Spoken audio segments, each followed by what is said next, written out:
السلام علیکم ورحمۃ اللہ وبرکاتہ۔ اوشن آف اسلامک نالج میں خوش آمدید۔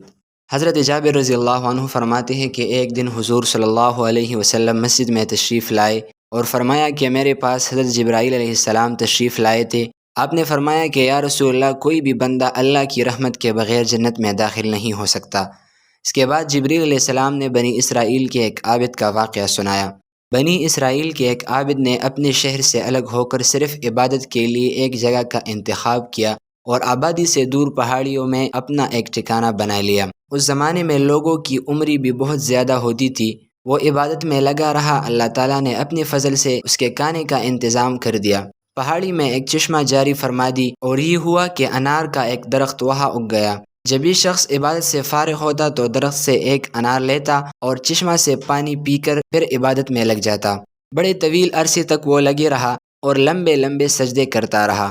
سجدہ ہی میں اپنا پورا وقت گزارتا، یہاں تک کہ ایک روایت میں آتا ہے کہ یہ سلسلہ 500 سال تک چلتا رہا۔ سجدہ کرتے کرتے آخر میں اس نے سوال کیا کہ یا اللہ، میری موت بھی سجدہ میں ہی ہو اور سجدے کی حالت میں تیرے دربار میں حاضر ہوں۔ لہٰذا عابد کی دعا اللہ تعالیٰ نے قبول کر لی۔ اب 1 سال تک آدمی سجدے میں پڑا رہا اور عبادت میں لگا رہا۔ حدیث میں آتا ہے کہ جبریل علیہ السلام نے فرمایا، اس کا انتقال تو ہو گیا، اب قیامت کے دن جب یہ بندہ اٹھے گا سجدے کی حالت میں تو اس کا معاملہ اللہ کیا کرے گا؟ یہ لوح محفوظ میں لکھا ہوا ہے۔ اللہ اس بندے سے فرمائیں گے، میرے فضل و کرم سے جنت میں داخل ہو جا۔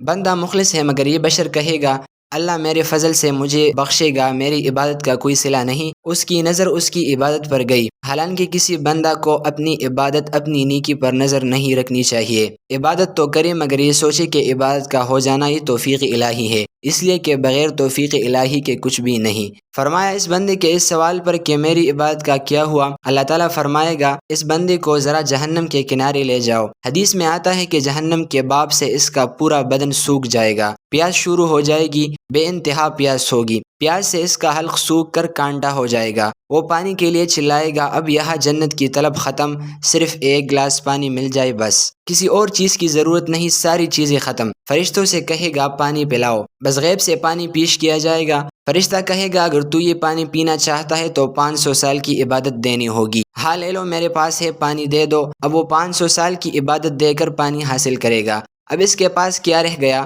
کچھ بھی نہیں، جو تھا وہ ختم۔ اب اللہ تعالیٰ کی طرف سے سوال ہوگا کہ تیری جو 500 سال کی عبادت تھی وہ پانی کے 1 گلاس کے عوض ختم ہو گئی، اور جو تو نے ہمارے انار کائے چشمے کا پانی پیا، اس کا کیا ہوگا؟ اس کا کیا حق تو ادا کرے گا؟ اس کے پاس کوئی جواب نہ ہوگا۔ پھر اللہ فرمائیں گے، یہ جو میں نے تجھے آنکھ دی، کان دی، اعضاء دی، بدن صحیح و سالم بنایا، ساری بیماریوں سے محفوظ رکھا، ہاتھوں میں طاقت آئی، اس کا کیا بدلہ، کیا حق ادا کیا؟ اب یہ شخص پریشان ہے، بے سر و سامان ہے، اس لیے کہ جو تھا وہ چلا گیا۔ عبادت کا اس نے صلہ پوچھا، وہ ختم ہو گیا۔ اس نے سمجھا کہ عبادت کا انبار ہے، لیکن وہ عبادت تو صرف 1 گلاس پانی کی نظر ہو گئی۔ یہ جو اپنے فضل سے اللہ ہم کو نوازتے ہیں، اس کا کوئی حق ہم سے ادا نہیں ہوتا، یہ محض اس کے فضل سے ہو رہا ہے۔ ان کی رحمت و فضل و کرم سے ہم کھاتے پیتے ہیں، سوتے جاگتے ہیں۔ ہمیں چاہیے کہ اللہ تعالیٰ کی ہر نعمت پر اللہ تعالیٰ کا شکر ادا کرے اور اللہ تعالیٰ کی عبادت کرتے ہوئے اللہ تعالیٰ کی رضا حاصل کرے۔